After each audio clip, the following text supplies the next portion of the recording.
Iglesia Comunidad Cristiana La Victoria, Asambleas de Dios.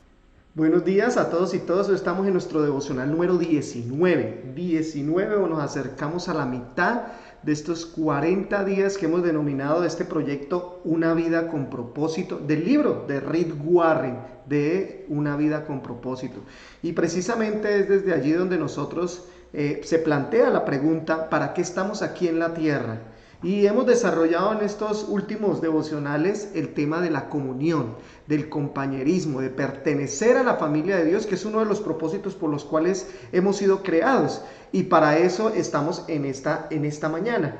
Y hoy vamos a hablar acerca de este devocional de cultivar la vida en comunidad. Y voy a invitarlos allí para que vayan por favor a la escritura, si la tienen ahí, o que en pantalla ustedes la observen en Primera de Juan, capítulo 3, el versículo 16.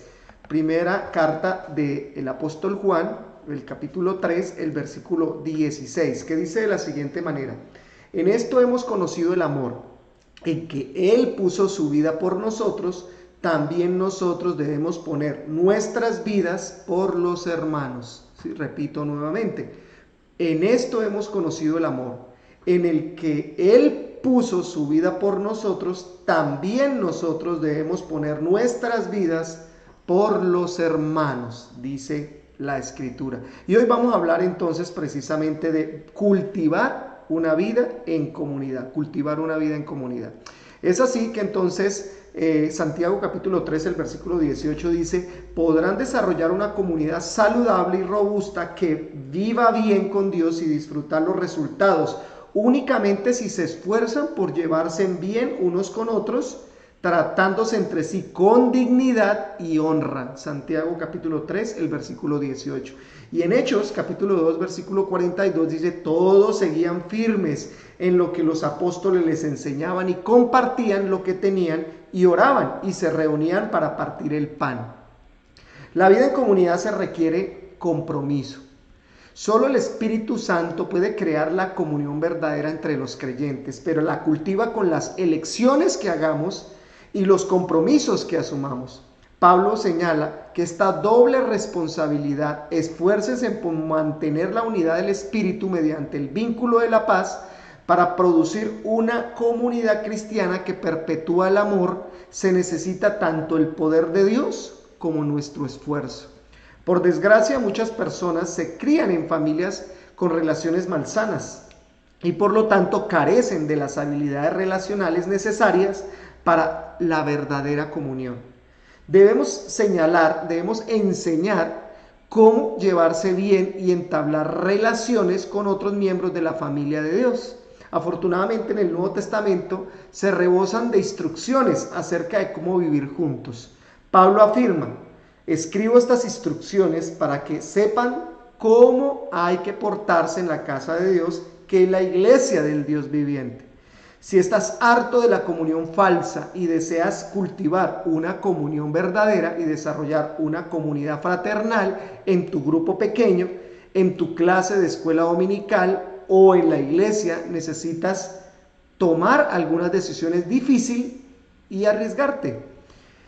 ¿Cómo? Cultivar la vida en comunidad requiere sinceridad.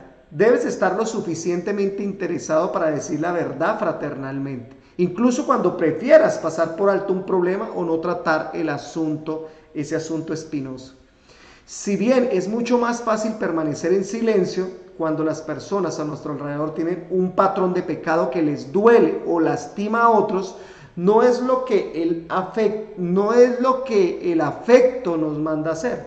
La mayoría de las personas no tienen a nadie que las ame lo suficiente como para decirles la verdad, aunque duelan, por lo cual persisten en sus conductas autodestructivas.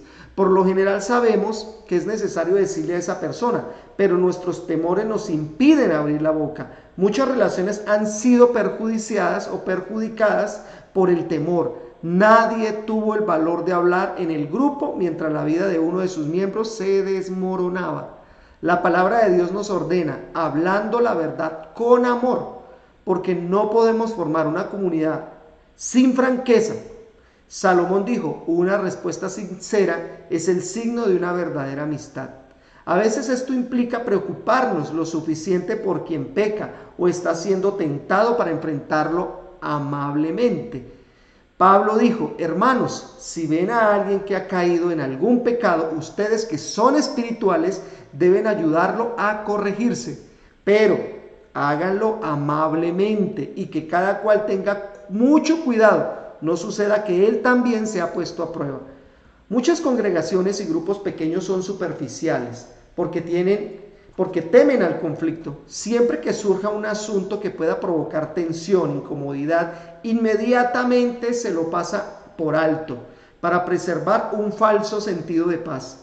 Alguien sugiere no complicar las cosas y apaciguar los ánimos, pero el asunto nunca se resuelve y todos se resignaron. Todos saben cuál es el problema, pero nadie lo expresa francamente. Esto produce un ambiente viciado. Hay secretos y se multiplican los chismes.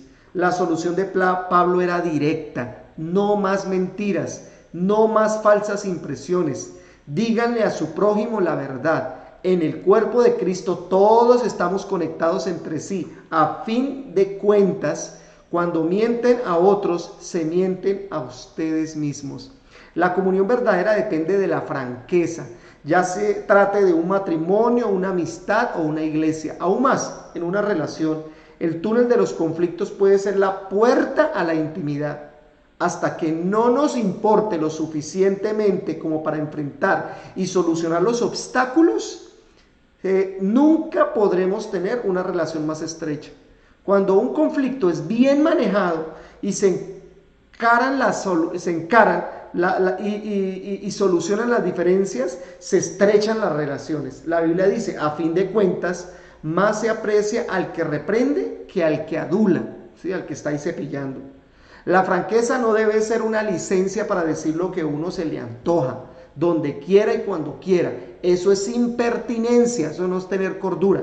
La Escritura afirma que para todo hay un cuándo y un cómo. Las palabras irreflexibles dejan cicatrices profundas. Dios nos manda a hablarnos unos a otros en la iglesia como miembros afables de una familia. No reprendas con dureza al anciano, sino aconséjalo como si fuera tu padre. Trata a los jóvenes como hermanos, a las ancianas como a madres y a las jóvenes como a hermanas. Es triste, pero la falta de sinceridad ha destruido miles de relaciones. Pablo tuvo que reprender a la iglesia en Corinto por su pasivo código de silencio que permitía la inmoralidad dentro de su comunidad. Como no había nadie con suficiente valor para enfrentarlo, les dijo: no miren para otro lado con la esperanza de que el problema va a desaparecer. Sáquenlo a la luz y trátenlo. Mejor un poco de devastación y vergüenza que la maldición. Ustedes creen que se trata de algo sin importancia, pero por el contrario, no deberían actuar como si todo estuviera bien cuando uno de sus compañeros cristianos es inmoral o calumniador, es arrogante con Dios o grosero con sus amigos, se emborracha o es avaro o estafador. No toleren esta situación, ni consideren aceptable este comportamiento. No soy responsable de lo que hagan los de afuera, pero ¿acaso no tenemos responsabilidad hacia los de adentro, los que conforman nuestra comunidad de creyentes? Cultivar la vida en comunidad requiere humildad. Nada destruye la comunión tan rápido como la arrogancia, la autocomplacencia y el orgullo empedernido. El orgullo erige montañas y alza montañas entre las personas. La humildad construye puentes. La humildad es como el aceite que suaviza las relaciones y lima las asperezas. Por eso la Biblia dice: revístanse todos de humildad en su trato mutuo. La vestimenta apropiada para la comunión es una actitud de humildad.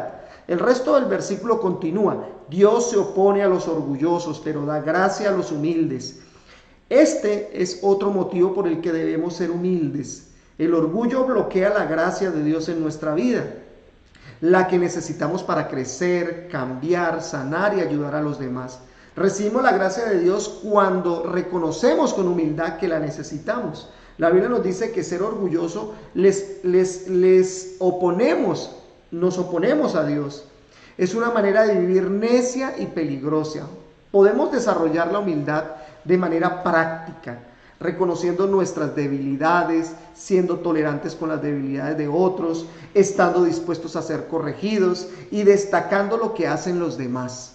Pablo aconsejó: vivan siempre en armonía y no sean orgullosos, sino traten como a iguales a la gente humilde, no se crean más inteligentes que los demás. A los cristianos de Filipos les escribió: honren más a los demás que a ustedes, no se interesen en ustedes, sino interesen en la vida de los demás. La humildad no es pensar menos de sí mismo, sino pensar menos en ti mismo.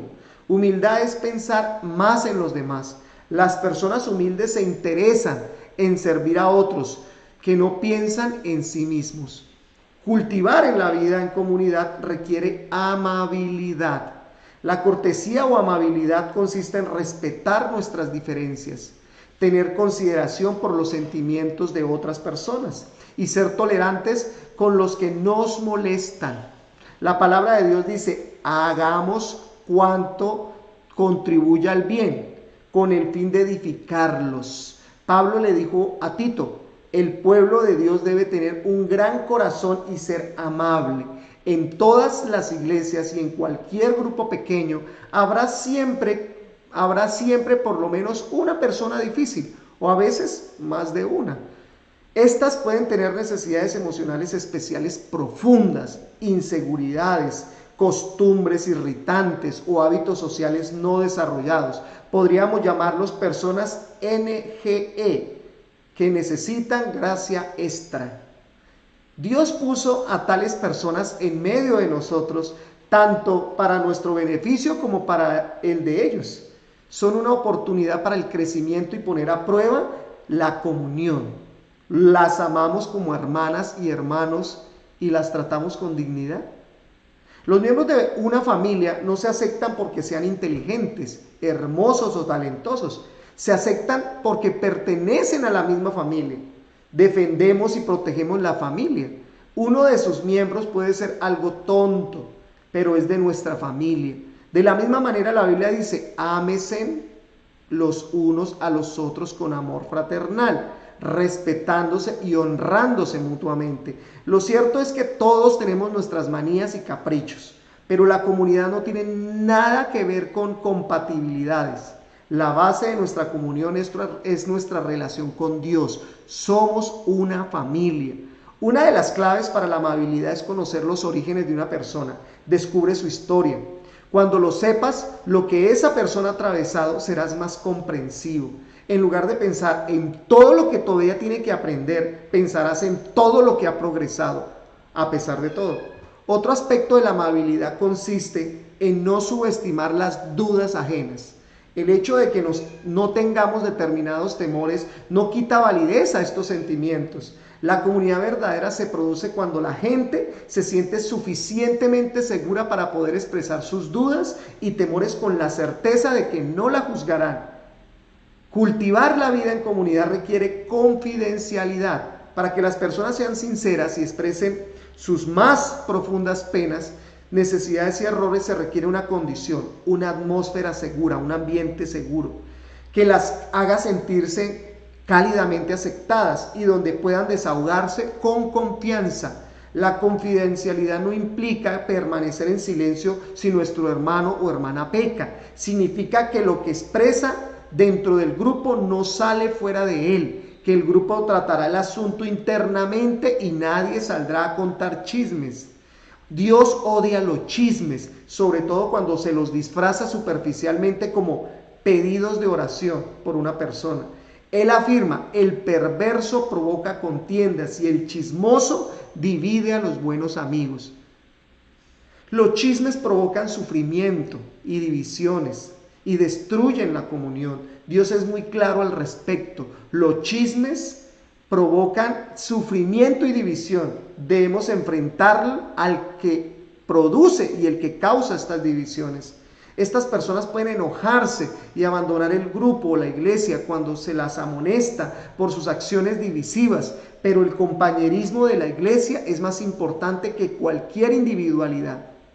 Cultivar la vida en comunidad también requiere un contacto frecuente. Debes tener contacto frecuente y regular con tu grupo para construir una comunión genuina.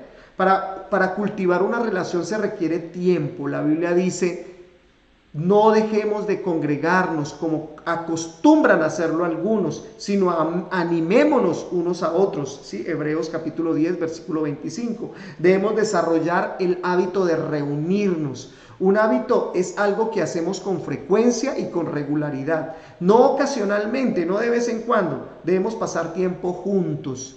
Mucho tiempo para construir relaciones sólidas. Por eso la comunión es tan superficial en muchas iglesias, justamente porque no pasamos suficientemente tiempo juntos.